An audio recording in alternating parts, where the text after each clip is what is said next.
Hello, I'm Simon from Only Pistols, and these are my choices for my two rarest production air guns.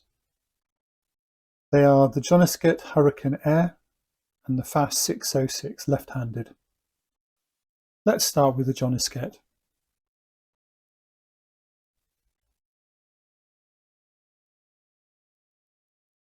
As listed in the Blue Book of Gun Values, Delf Joniskeit, designer, engineer, owner of Waffentechnik, has produced two airguns, each with several versions. The production of the Hurrican pistol ran from 1983 through till 1990. At that time he moved on to produce a pistol called the Final, a highly modified Tau 7. The Hurrican Air is a 177 side lever operated single stroke pneumatic with a pop-up barrel for loading. It can be set to two power settings just by changing the cap on the valve. It comes with a manometer to check the compression and uses a total of 3 O-rings, with only the piston seal getting any serious wear. Changing the seal can be done by removing one bolt and one cross pin.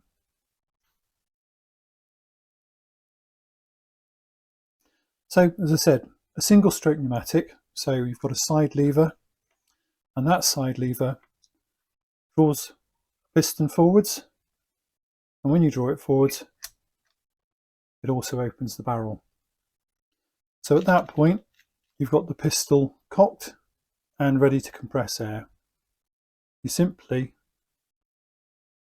put a pellet in the end of that pop-up barrel, and the barrel finish is planish, so that's a beaten metal finish, otherwise it's just raw steel. And as you pull this lever back, the barrel goes down, and then you've got a compounding link to give you more effort. And the other thing that happens, if you see that, is that as I pull it back, it compresses the barrel back against the breech face.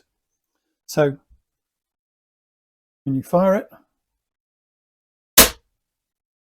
you get a discharge, and it's a lovely thing. So the trigger, quite an individual looking trigger.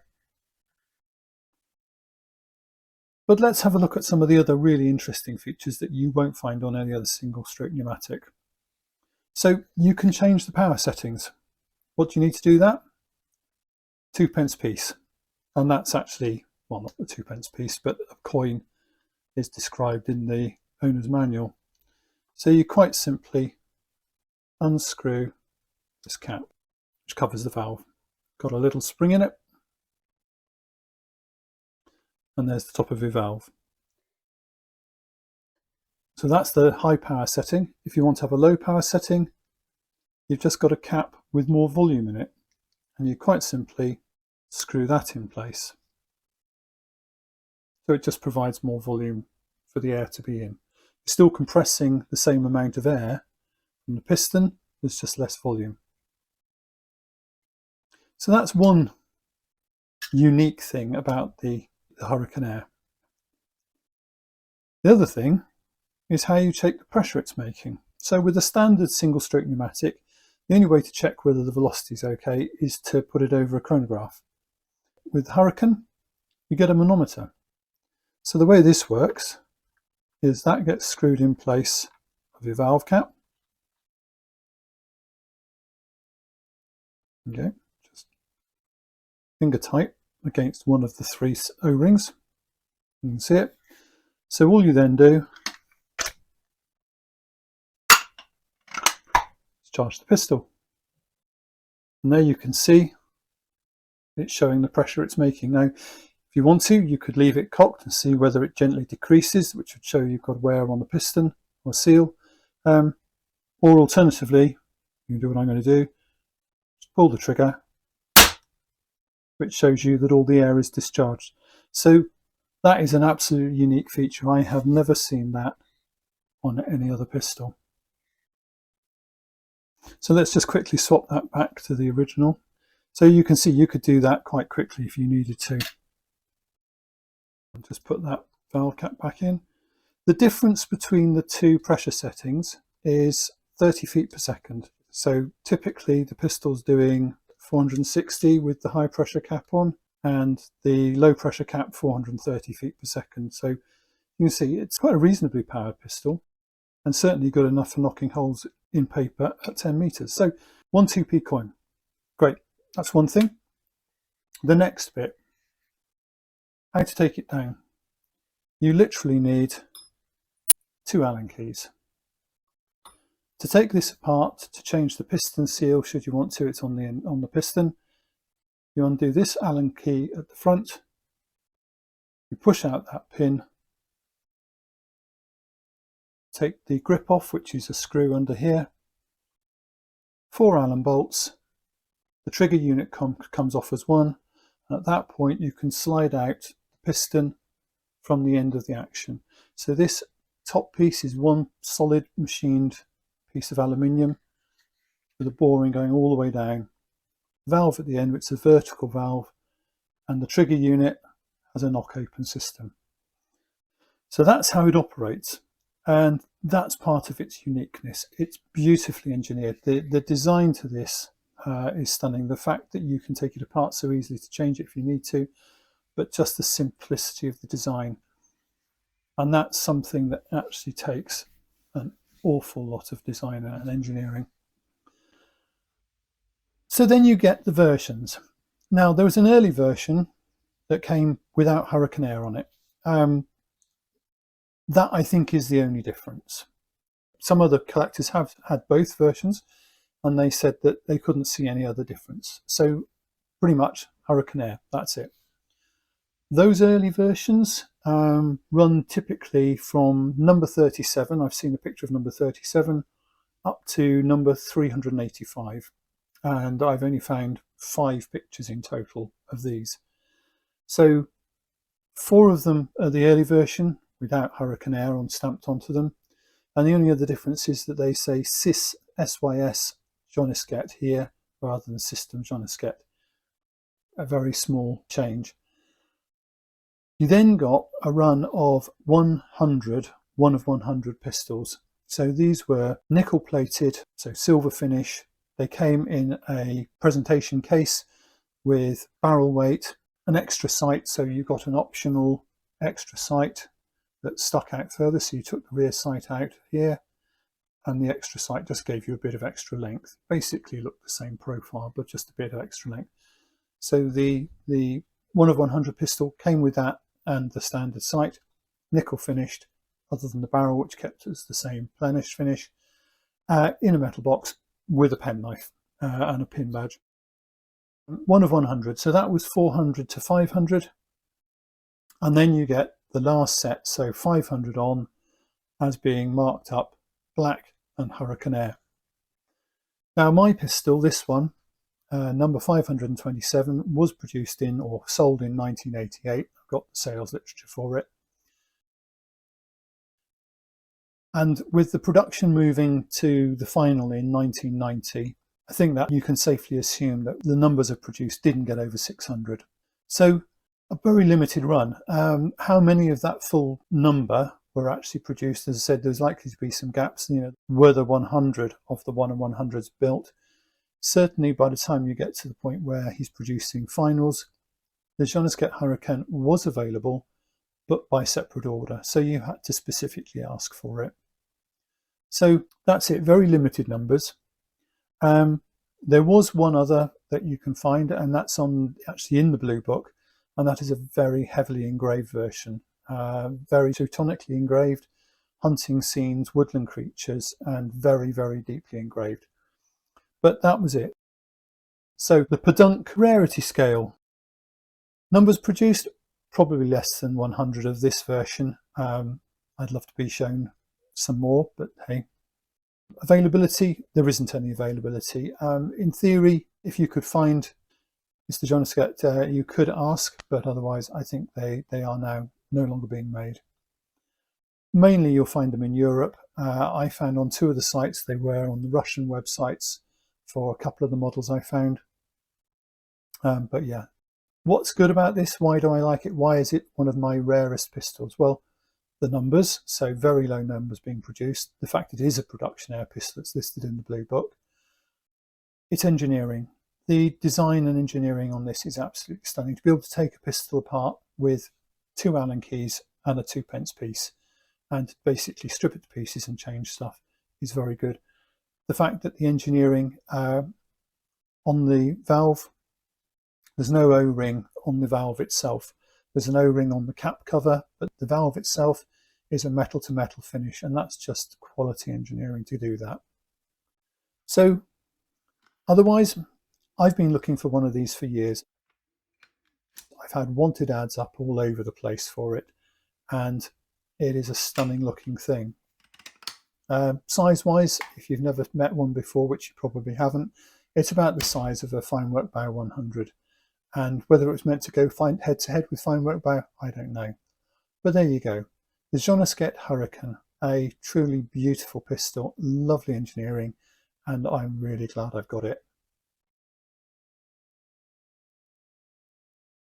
So moving on to my second pistol, the FAS 606 left-handed version 2. Bit of history. So Massimo Mencarelli founded Fabbrica Armi Sportiva, FAS, in 1972. Initial production was sport pistols in 2.2 rimfire. In 1980, FAS started production of the 604, a single-stroke pneumatic, over-lever pistol, principally as a trainer for the sports pistol range, having the same dimensions, the same weight, grips, sighting and trigger layouts as the sport pistols. The 604 was a hit with air pistol target shooters for its low weight, simple operation, no recoil and excellent trigger, but it was still a trainer for the sports pistols. So in 1988, FAS released the 606, the purpose-designed 10-metre single-stroke pneumatic target pistol, made from machined aluminium, hand-finished, to provide a beautifully balanced, simple target pistol. Production ran till 1994, with 999 units in total being produced. This production is then divided into 4 versions. The main difference being the early ones, approximately 500, had the barrel fixed at the breech and the muzzle end, and the last 409 approximately having a free-floating barrel. Both of these 2 main versions were then also offered in left-handed. This was not just a left-handed grip, but also moving the opening cocking lever to the right side, so the left-handed shooter did not have to break their grip to operate the pistol. As approximately 10% of the population are left-handed, it's reasonable to assume that around 50 left-handed pistols of each version were produced. These were available but appear to have been made to order, though FAS do not retain records of how many were actually produced left-handed. So with the background out of the way, let's actually have a look at the pistol. So as I said, left-handed, so far so good. Quite a lot of target pistols are left-handed. This one is the second version, so you've got the fully floating barrel. But the difference is this operating lever, which is on the right-hand side. So if you're a left-handed shooter, you've got the pistol in your grip. To operate the pistol, push that lever down, releases the cover. At that point, and this is another difference to a lot of other over-lever pistols, take your pellet and put it into the end of the barrel. And you quite simply now lift the lever up and over, bring it back, and you now have your pistol charged. I'm going to have to shoot this right-handed because that's where my safety stop is. Take up the slack and it fires. So that's it as a left-handed shooter. So if you didn't have a left-handed pistol, what you'd have to do, well, you'd probably get a left-handed grip because a lot of people do that. So you'd have a left-handed grip, and then as a left-handed shooter, you've got to reach over and try and operate that cack-handedly over the top of the pistol. And then, well, yeah, okay, so now it's probably as good as as any other. But the fact that FAS went to the effort to move this lever from the left-hand side to the right-hand side, there were very few that made that change. There was one other, it was the Air Match 600, and they had a left-handed action with the cocking lever on the right as well. And I haven't got one of those yet either. But for now, what you've got is a left-handed pistol, and it's not just the grip that's left-handed, quite a lot did that, but the operating system as well. is also properly left-handed. And just have a look at that. So this is all machined aluminium. This is CNC machined. You've got the lower and the upper piece, that free floating barrel. And that was the difference there, is that having the end of the barrel exposed when you open it. So a pretty unique looking pistol. So that's its features. In the end, the introduction of the 606 came too late. By the end of the 1980s, CO2 and HPA were the power source of choice for 10-metre target pistols, having not only no recoil but no cocking effort either, though still most don't offer a left-handed option, so left-handed shooters still have to reach over their right-handed pistols to operate the loading system. Because of the low numbers and the lack of support, they were given an undeserved reputation for being unfixable paperweights once they stopped working. In practice, they're the same as any other air pistol. Seals and O-rings wear out. Replace these and you're back in business. With the death of Massimo Rancarelli, the designer and the driver behind FAS, in 2013, all further production of FAS air pistols stopped. So the ptdunk rarity scale, the bits that apply to this pistol, numbers probably less than 50 of this version. I can't see there being more. Availability is second-hand only now, and mainly probably on the European market. Numbers, well, this is one of only 2 left-handed FAS 606 I've ever seen in either the version 1 or the version 2. So one I've found and I've got it. I'm really pleased with that. What do I like about it? It's just a beautiful thing. The design of this pistol is lovely. The fact that the engineering is so good anyway, but then they just went that step beyond to make it a fully left-handed. So when did I get this one? I've had this one for a few years. I got it after a lot of wanted ads up in a lot of places, in pretty much any forum and group that I could find. When it did turn up, it turned up broken, not working. So I'm really glad I got it. And I'm even more glad that I was able to repair it and get it shooting. And it does shoot really well. Both of these pistols are proper 10-metre target pistols. They will both literally put pellet on pellet if you do your part. So they give you every advantage. So there you go. These are my choices for my rarest production air guns. Thanks for watching.